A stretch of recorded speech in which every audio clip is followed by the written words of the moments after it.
around you, the mafia, found out you were actually a cop, because they're not going to kill you when they put hands on you. So during the investigation, if they found out about you, what would they have done, you think? I've been in situations where I knew they were, not just the mafia, but different criminal organizations. If they found out at that moment, I wasn't catching my next breath. I knew it.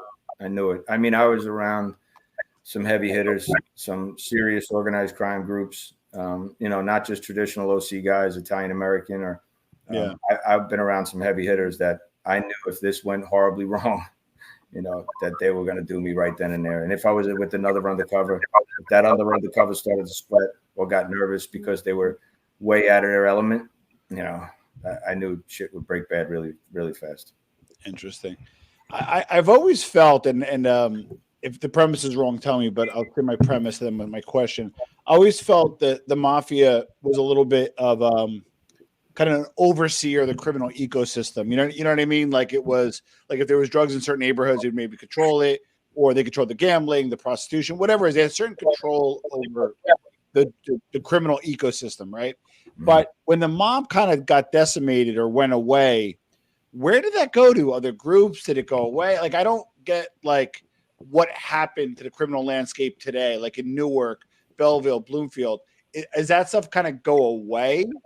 We know the government's taking it all over. It was the rackets, another discussion. But outside the government takeover of certain rackets, which we'll get into, what happened to kind of like the criminal ecosystem, in your opinion, post-mob? It's still there. Okay. It's still there, right? It still exists. But in my time, I saw the pendulum swing from Italian organized crime to Eurasian organized crime. Okay. Right. Yeah. And Eurasian organized crime, when you're using somebody to be your muscle, and that's what the Italians were doing. The Italians started to use the Eurasian organized crime to do their collections, to do their home invasions, to do whatever deeds they needed done. And then, eventually these guys are going to get smart and go, well, wait a minute. If they're using us to do it, they don't have the balls to do it themselves, or they don't want to do it themselves. Yeah. You know what? Maybe we should just stand up and start taking this.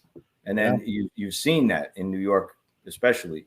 You've seen that the Eurasian organized crime has grown to what it is now, and they kind of overshadow the Italian organized crime for that reason. Good point. And Kid Nice, you think the five families of the mob will go back to maybe some killings just to kind of say, hey, we're still around and so powerful, or you think those days are over? I think they'll come back. I keep saying that, there's going to be an uptick. There will be. And I look at from when we were kids, right? And it's not to put one predominant group, but you had a lull in war and guys that did the ultimate deed. Well, think about it, right? When we grew up, who were all the hitmen? They were guys came back from Vietnam. Yeah. That were, had to do that for love of the country. Yeah. But they did it. And then they had a taste for blood, or they had that numbness to it. Yeah. You hadn't seen that for decades. Correct. And guys are looking for that brotherhood again. Guys are outlaw motorcycle gangs are looking for it. Yeah. The recruitment is up, and the landscape changes. Whereas traditionally you had to be, maybe you're just a white Anglo dude. Now, different groups are letting different races in, and they're changing their books and they're changing the rules a little bit to let things happen because of the good of the organization. And I think you'll see a pendulum swing to the other way. And this political landscape, and not to get political on you, but the political landscape is too. This everything going on with the recession and making money and people losing what they have, you're going to see. It's going to force people to go back to what they know. All right. So you're like, screw this. Not enough money in books. I'm tired of talking to Jason. I'm gonna take over the Cavs. You have the number one spot. I'm your underboss. You decide to have Jason come on as consigliere. What would you do differently if you head up the other side of the fence, the mob now? What would you do differently than these guys, or are they doing it right? Give us kind of how you'd handle things, knowing what you know. Oh, I got a lot of that up here, man. I think about it every day, what I would do. I wish. I could have handled Huh? You need somebody with cojones. Yeah. You need somebody with a set. Yeah. And that's all it is, right? I don't want to stick my foot in my mouth in mud. These politicians are not gangsters. Yeah. Right? And this is what burns my ass the most.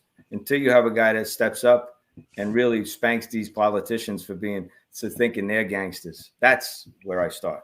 Yeah. If I was creating an organized enterprise, or not organized crime enterprise, that's where I'm starting. I'm Nice. going to make a name for myself by making an example of a pilot. Not hurting, not killing. Just No, I get it. And all you need newsflash. Armchair NBA Buttman podcast, whatever it's called. It's going to be chasing the whatever. Now, all right. So, but okay, it's got to be. I'm gonna curse. Fuck it. It's gonna be a mind fuck, right? Where like you were collaring guys for weed, and now you're walking past the CBD shop. You got Nunzio's gambling hall down as we're gambling on sports. You go to Vegas and you bang a hooker, legally.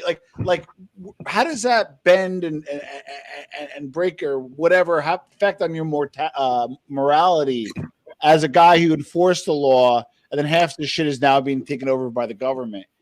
So again, that's why I love talking to you guys, right? That's why we can talk politics. I can care less. No, I don't want to talk politics. It's just I love the questions because it's the rant that we have, right? Yeah. And again, I lock people up for literally a ton of marijuana, early to mid.